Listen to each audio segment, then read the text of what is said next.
জানতো না আমি একদিন ন্যাশনাল লেভেলে খেলবো। আর লাগবি তোরা শাকিব খানের সাথে, আর লাগবি তুফানের সাথে টেক্কা দিতে, আর আসবি। কারা যেন বলেছিল ভাই তুফানের ট্রেলার নাই, যেই সিনেমা এতটা ভালো সেই সিনেমার ট্রেলার কই, ট্রেলার ছাড়া এই সিনেমা চলবে না, সিনেমা হলে দেখবে না। ওরা কোথায় ভাই? আজকের ভিডিওটা শুধু ওদের জন্য।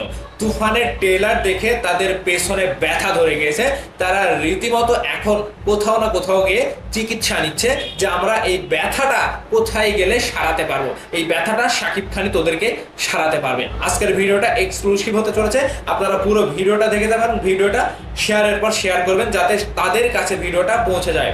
আমি প্রথমে চলে আসব কিছু হেটার্সদের কাছে। আচ্ছা, তুফান সিনেমা নিয়ে কি হেটার্সদেরকে নিয়ে কথা বলার দরকার রয়েছে কি? আপনারা কি মনে করেন? দরকার নাই, কিন্তু তাদেরকে উচিত জবাব দেওয়ার দরকার রয়েছে। যেহেতু আমরা শাকিব খানকে নিয়ে কথা বলি, সেই ক্ষেত্রে তারা শাকিব খানের বিপরীতে এসে কথা বলে, আমাদেরকে নিয়ে তুচ্ছ তাচ্ছিল্য করে সবসময় কথা বলে। এই যে তুফান সিনেমার বেলাতেও কিছু কিছু হেটার্স, এবারে রীতি আবার দেখলাম নতুন নতুন হেটার্স এসে যোগ দিয়েছে তাদের সাথে।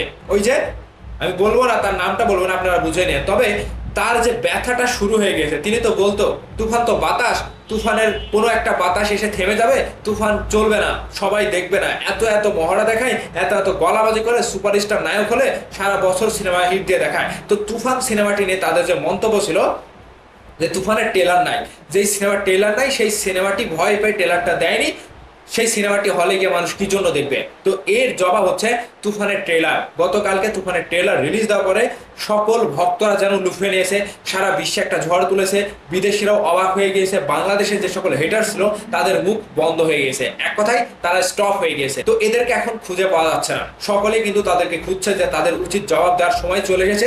পুরো ট্রেলার জুড়ে যেন প্রত্যেকটা জবাবই, প্রত্যেকটা ডায়লগই যেন তাদের বিপক্ষে, তাদের সেই কথাগুলোকে যেন এক একটা জবাব দিয়ে দিচ্ছে মেগাস্টার শাকিব খান। তারা ভাবতেও পেরেছিল না শাকিব খান ইন্টারন্যাশনালি খেলবে। সিনেমার ভেতরে যে গম্ভীর যে একটা ডায়লগ, সিনেমার ভেতরে যে ভয়ঙ্কর কথাগুলো শাকিব খানের কণ্ঠ থেকে ভেসে আসছিল, প্রত্যেকটা ডায়লগই যেন হেটারদের তীর ছুড়ে মারলো। এবার এই ট্রেলারটি দেখার পরে যাদের সিনেমা আসছিল, যারা গলাবাজি করছিল, বিশেষ করে আমাদের টাকলা ইকবাল সাহেব, তার গলাটা কিন্তু থেমে গেছে। মানে সে আর তুফান সিনেমাটি নিয়ে কোনো কিছু বলতে যখন না পারবে, তখন তিনি এসে বলবে যে এটা কি ট্রেলার, এটা তো আমি দেখলাম, এটা তো কিছুই না, এরকম তো আগেও দেখেছি। তো তিনি এই যে তুফান সিনেমাটি নিয়ে এরকমই কিন্তু মন্তব্য করবে যে ট্রেলার কিচ্ছু না, ট্রেলারে শুধুমাত্র আকর্ষণ দেখিয়েছে, সিনেমা হলে গিয়ে কিছুই দেখতে পারবে না, এরকম কথা কিন্তু সময়ের অপেক্ষা টাকলা সাহেব এসে বলবে।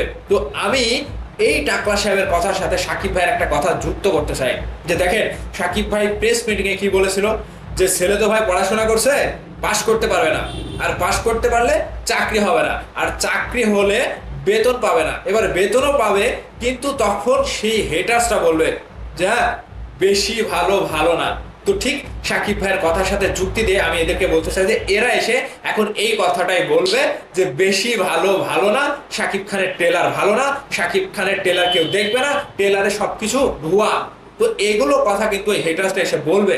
এখন সময়ের অপেক্ষা, আপনারা শুধু অপেক্ষা করে দেখেন যে ওই টাকলা ইকবাল এসে এরকমই কথা বলবে। সাকিব ভাই যে কথাটি আগেই মুখ মেরে দিয়েছিল। তো তুফানের ট্রেলার যেন তাদের জন্য উচিত একটা জবাব, তাদের ইনজেকশন কোথায় কিভাবে দেওয়া লাগে সাকিব খানের পরিচালক রায়হান রাফি সেটা দিয়ে দিয়েছে। এমনকি তাদের সিনেমাটি যেন সিনেমা হল থেকে ছিটকে পড়বে। আমি তুফান ছাড়া কোনো সিনেমা দেখবো না, আপনারাও তুফান সিনেমা ছাড়া সিনেমা হলে গিয়ে দেখবেন না। আর তুফান নিয়ে যারা যে বাজে মন্তব্য করেছিল, তুফানের বিরুদ্ধে কথা বলছিল, তুফানকে নিয়ে লীলা খেলায় মেতে উঠেছিল, তারাও দেখলো যে তুফান কতটুকু শক্তিশালী এবং তুফান সিনেমাটি কতটুকু কি রয়েছে, তারা কিন্তু বলবে না, মুখ ফুটে না বললেও ভেতরে ভেতরে বুঝবে যে আসলেই তুফান সিনেমাটি ভালো হয়েছে, তাদের ভেতরে কিন্তু এটাই হবে, কিন্তু তারা মুখ ফুটে বলবে না। ওই যে মুখের যে একটা জোর, মুখের জোর কিন্তু তাদের কমবে না, তারা তুফানের পেছনে লেগেই থাকবে, বদনাম করতেই থাকবে। তো এদেরকে নিয়ে আমাদের কোনো মাথা ব্যথা নাই, আটানা চারানারও মাথা ব্যথা নাই।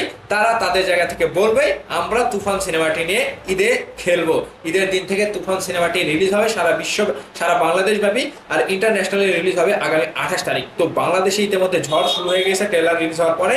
এরপর থেকে ইকবাল সাহেব বলেন, আরো অনেক কয়টা যে কয়টা যোগ দিয়েছে ইকবাল সাহেবের সাথে, এদের মুখে কিন্তু কথা বন্ধ হয়। তো অবশ্যই আমরা সাকিবানরা তাদেরকেই খুঁজছি, যারা ট্রেলার নিয়ে বাজে মন্তব্য করেছিল, তুফান নিয়ে বাজে মন্তব্য করেছিল, তাদেরকে খুঁজে বের করার সময় এখন হয়েছে। তো ভাবলাম আপনাদের কাছে ছেড়ে দিতে চাই, তাদের উদ্দেশ্যে আপনাদের মন্তব্যটা কি, অবশ্যই ভিডিও নিচে কমেন্ট করে জানাবেন। ভালো থাকবেন, ধন্যবাদ সম্পূর্ণ ভিডিওটি দেখার জন্য।